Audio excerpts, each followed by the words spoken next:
बच्चों, आज हम लोग पढ़ेंगे उद्यमी नर। उद्यमी नर का क्या मतलब होता है? उद्यमी नर का मतलब होता है परिश्रमी व्यक्ति। यह रामधारी सिंह दिनकर द्वारा लिखित यह कविता है। रामधारी सिंह दिनकर हमेशा प्रोत्साहित करने वाली कविताएं ही लिखते हैं और मनुष्य को अपने जीवन में आगे बढ़ने के लिए प्रेरित करते हैं।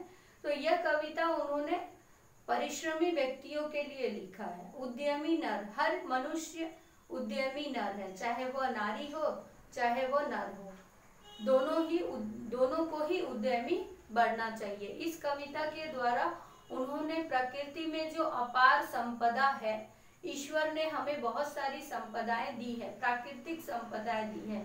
मनुष्य अपने परिश्रम अगर चाहे तो मनुष्य अपने परिश्रम के बल पर उस अपार संपदा का सुख भोग सकता है। ठीक है, जैसे उनका फर्स्ट लाइन है, पहला लाइन देखो क्या लिखा है। इतना कुछ भरा विभव का, विभव माने प्रकृति का, कोश प्रकृति के भीतर इतना कुछ भरा विभव का सुख भोगने के लिए प्रकृति ने हमें बहुत सारी संपदा दी हुई है। निज इच्छित सुख भोग सहज ही पा सकते नर नारी, सब हो सकते तुष्ट एक साथ सब सुख पा सकते हैं, चाहे तो पल में धरती को स्वर्ग बना सकते हैं। इस कविता में देखिए क्या बोला गया है। परमात्मा ने प्रकृति में अपार संपदा दी है, चाहो तो अपने परिश्रम के बल पर हर एक नर नारी इस सुख संपदा को प्राप्त कर सकता है और वह इस सुख संपदा को पाकर संतुष्ट भी हो सकता है।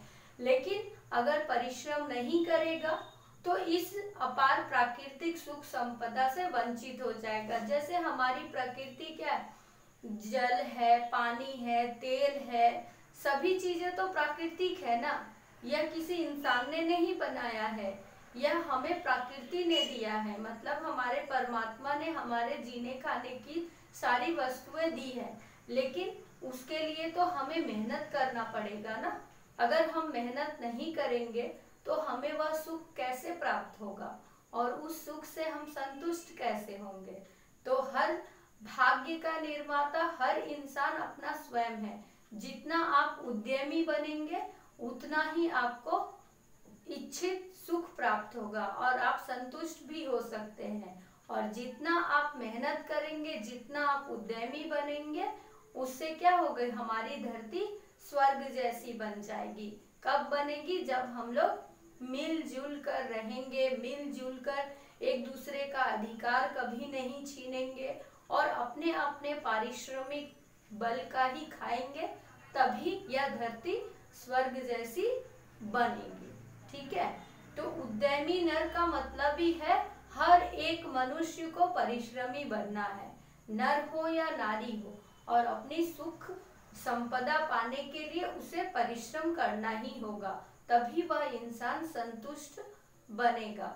और वह जब हम लोग स्वयं संतुष्ट रहेंगे तभी तो यह धरती चारों तरफ स्वर्ग बनी हुई दिखाई देगी। स्वर्ग अलग से कुछ नहीं है, जहाँ पर मेल जोल रहेगा, जहाँ पर ईर्ष्या नहीं रहेगा, कोई अमीर या गरीब नहीं रहेगा, सब एक समान, तभी यह धरती स्वर्ग बनेगी।